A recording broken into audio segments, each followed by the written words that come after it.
Yeah, I thought both games this weekend we played pretty well offensively, scored it well enough to win both games. Friday, I didn't think we guarded well enough at all to come out with a victory against a team that's pretty good offensively.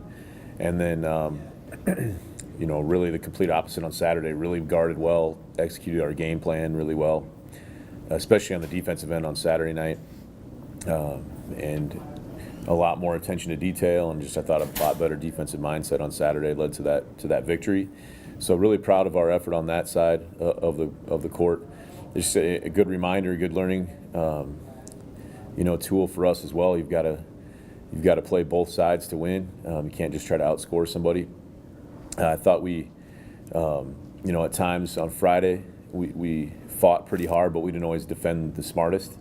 And we put ourselves out of position a few times, and Bemidji State was able to take advantage of that. And then I thought we stuck more to our game plan, to our roles, our responsibilities, especially defensively on Saturday. So a really good team effort on that side, and it led to a nice win. So anytime that happens, and especially when we play back-to-back nights, it's easy to look back. And yesterday in the film room, we looked at, hey, here's some of the things we did wrong on Friday, and here's a lot of the things we did right on Saturday. And it turned out to be a big difference in the result of the games from a game that we were battling the whole time but ended up losing in, to a game that we were able to win and stretch out a little bit and have a nice Saturday night win on our home court. So got to continue to learn from those things and got to do a better job for a full game on the defensive side of the basketball.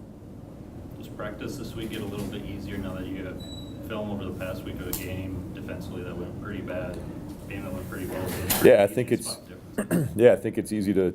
I think some of those things that we did Friday to Saturday, we were so much better on Saturday night in similar type situations that it's easy to show kind of the downside of it and then show the upside of it as well. And I think there's opportunities to learn from both your successes and from your failures.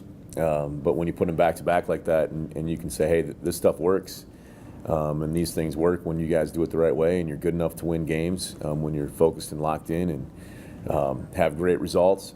That's fun for them to see. Hey, I can do this, whether that's defensively or offensively or whatever. We tried to break that down a lot yesterday.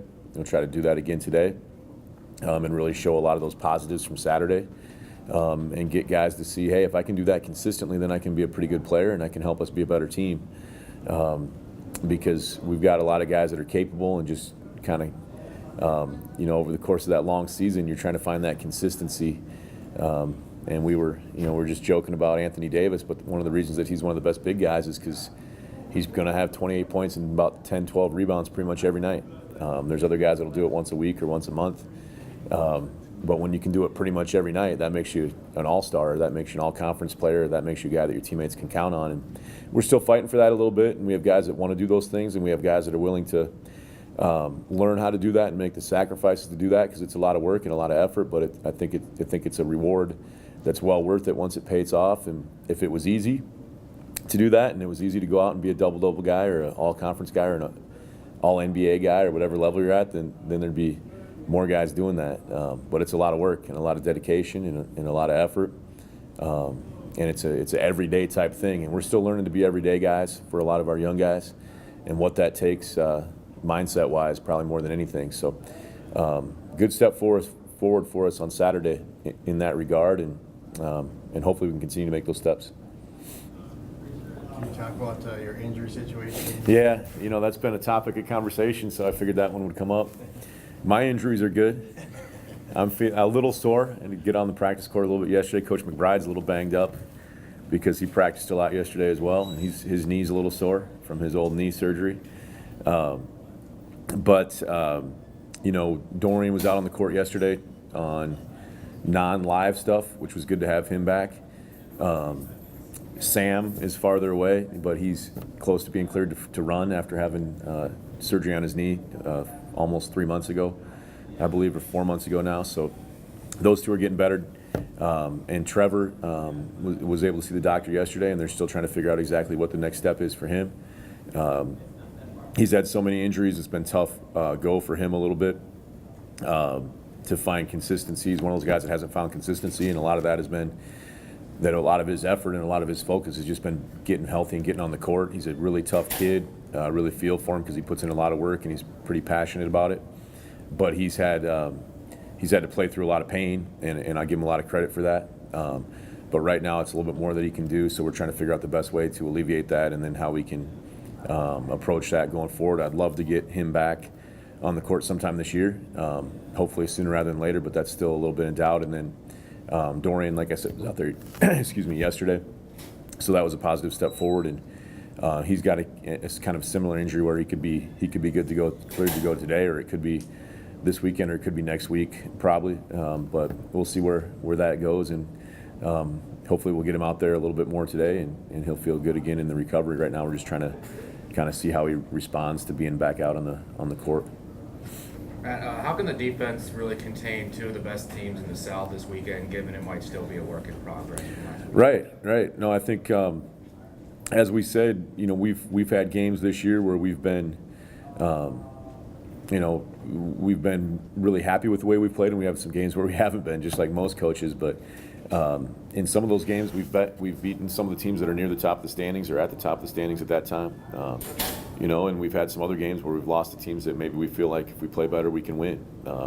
So I think the main thing to realize is anybody can beat anybody on any given night. I watched West Virginia beat Kansas the other day right before our game, and that happens every day in college basketball. Somebody beats somebody that they're maybe not supposed to beat.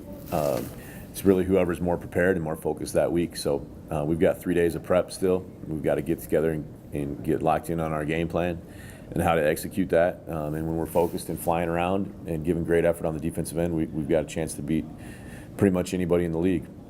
And when we're not, we can probably get beat by anybody. So still trying to find that consistency on that side of the court. And I think that's, again, that's what we talked about, players and what separates players, but that's what separates teams as well, is who can do that over and over again, who can bounce back from week to week and be locked in defensively. So if we guard the way we guarded on Saturday night, I like our chances to defend our home court both nights this weekend. By now, I think everybody has an accurate picture of what each team brings to the table. If you're another team scouting mine on state, what really concerns you now that pretty much things are established? You want me to make a game plan for those two teams? Are you going to send this video to those guys? I don't know. No, I'm just kidding. I think that we're playing more consistent basketball. I think that obviously we played a lot through David Akibo this year and gotten him a lot more post touches, especially as some of our other forwards have been in foul trouble. And Max has been pretty consistent for us as well. So I think you've got to be aware of him, and he runs a lot of our stuff. But the thing that's really helped us take some steps forward is more consistent play, I think, from the rest of our guys that are in our rotation, and probably especially Kyle and Drake have been getting better and better and feeling more comfortable, both being first-year guys playing for us. And that's been really important, especially with Dorian out the last 2 games this weekend, to have Kyle and Drake playing better. Because we're a little bit more thin. Alex has gotten a lot better for us as well. He's still working on his consistency, but had a really big game on Saturday night for us. So, when we get all those young guys going at the same time, we're pretty dangerous, and just trying to find that consistency a little bit more because, like I said, Max and David have been pretty good for us most of the year, and I'd expect them to continue to do that. Well, just having 3 guys out injured kind of affect the team dynamics in that way. Yeah, no, that's something that you don't really think about. It necessarily is just, a lot of our practice time in the last 10 days or so have just been, okay, if we don't have these guys, and 3 of them are kind of the same position, how is that going to change not only our game rotation, but what can we run offensively, what can we do defensively, how does that change our, do we need some guys to learn a different area of a zone defense, or we need a different part of a press, or a different position in a set play, or a different out of bounds play. So just trying to teach some of those, and then you got some young guys switching over that are just learning. They're kind of just learning their area. Now they have to learn another area. So trying to find a balance between putting them in a situation to be successful, but also keeping it simple enough that they're not overwhelmed. That's been a little bit of a challenge for us, just with those guys being nicked up. It happened a little bit earlier this year. We happened to be on the road for about 4 or 5 games when Trevor and David were hurt at the same time earlier this year and missed a few games. But just trying to do that, and then trying to put together a practice plan that allows us to We got guys all over the place. We've got coaches guarding forwards in different drills, and we've got coaches playing zone defense and stepping out there, because the last thing you want to do is just throw somebody out there who's still learning one spot and tell them, okay, forget about that, go learn this other spot, and now it's just way more than, now they're just confused at everything.